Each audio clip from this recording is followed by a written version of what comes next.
दोस्तों अभी रिसेंटली मैंने इस वाले वीडियो में बताया था कि भारत ने 33 साल का रिकॉर्ड तोड़ा है और पहली बार सिर्फ एक सिंगल क्वार्टर में $29 बिलियन का रेमिटेंस देखने को मिला है, जो कि पहली बार है। और ये तो आप सभी जानते होंगे कि पूरी दुनिया में सबसे ज्यादा रेमिटेंस इनफ्लो पाने वाला देश भारत है। जो भी भारतीय लोग विदेशों में काम करते हैं वो वहाँ पर पैसा कमा करके उस पैसे को भारत में भेजते हैं और इस मामले में इंडियन लोग काफी आगे हैं पूरी दुनिया से। लेकिन यहाँ पर एक बड़ा प्रॉब्लम ये होता था कि जो भी लोग अलग अलग देशों से भारत में पैसा भेजते थे उसमें एक रेमिटेंस कॉस्ट लगता था। कभी कभी वो 6%, कभी 7%, कभी 10%, कभी 12%, मतलब जितना वो पैसा भेज रहे हैं उसका 10-12% वो देश काट लेता था, जिससे उनका अच्छा खासा अमाउंट वो लोग रख लेते थे। लेकिन हमारे reserve bank of India RBI ने इसका सोल्यूशन निकाल लिया है। तो इस वीडियो में हम जानेंगे कि RBI ने इसका सोल्यूशन कैसे निकाला, क्या दुनिया के सभी देशों के बैंक RBI के इस बात को मानेंगे, अगर हाँ तो कैसे, आखिर RBI ने क्या प्रस्ताव जारी किया और अगर ये पूरे वर्ल्ड में लागू होता है तो इससे भारत को क्या फायदा होगा और भी देशों को क्या फायदा होगा। चलिए जानते हैं। स्वागत है आपका VS मोटिवेशन के एक और वीडियो में, मैं विकास। दोस्तों अपने प्यारे भारत में जो भी रेमिटेंस आता है उसका आंकड़ा $125 बिलियन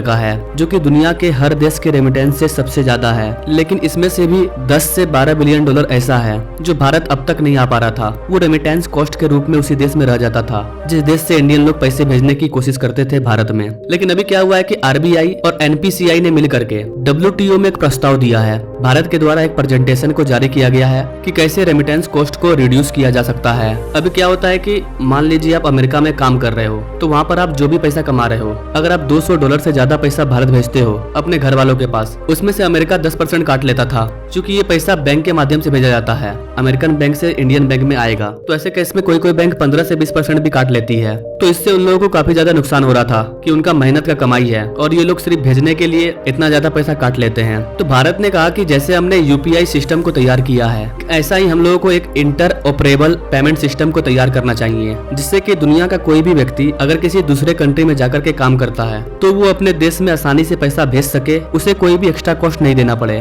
तो यहाँ पर गौर कीजिएगा गाइस कि भारत अपने साथ साथ और भी देशों के प्रॉब्लम को सॉल्व कर रहा है, क्योंकि सिर्फ भारतीय लोग विदेशों में जाकर के काम नहीं करते हैं, और भी कई ऐसे कंट्री हैं जहाँ के लोग अपने देश को छोड़ करके विदेशों में जाकर के काम करते हैं, और वो भी अगर पैसा भेजते हैं अपने देश में तो उनका भी कॉस्ट कट जाता है। तो ऐसे केस में भारत ये जो प्रस्ताव ला रहा है इससे और भी डेवलपिंग कंट्रियों को फायदा होगा, चाहे वो साउथ अफ्रीका हो, पाकिस्तान हो, बांग्लादेश हो, चाइना हो, जिन भी देशों के लोग दूसरे देशों में जाकर के काम करते हैं और अपना रेमिटेंस मनी अपने देश में भेजते हैं तो उनको एक कॉस्ट पे करना पड़ता है। लेकिन भारत के इस प्रस्ताव के जरिए उन सब का ये पैसा बचेगा, और चूंकि अपने देश को छोड़ करके विदेशों में जाकर के कोई काम कर रहा है तो वो आम आदमी है, चाहे वो दुनिया का कोई भी व्यक्ति हो, तो उस आम आदमी का पैसा बचेगा। यानी भारत दुनिया के हर एक व्यक्ति के फायदे की बात करता है, उसके बारे में सोचता है, और यही विश्व गुरु का काम होता है। भारत में विश्व गुरु के सारे लक्षण विद्यमान हैं। भारत में किसी भी घर में अगर छोटा सा पूजा भी होता है ना तो पंडित जी बोलते हैं सर्वे भवन्तु सुखिनः सर्वे सन्तु निरामया। हम लोग विश्व कल्याण की बात करते हैं कि पूरे दुनिया में शांति हो। भारत ही एक ऐसा देश है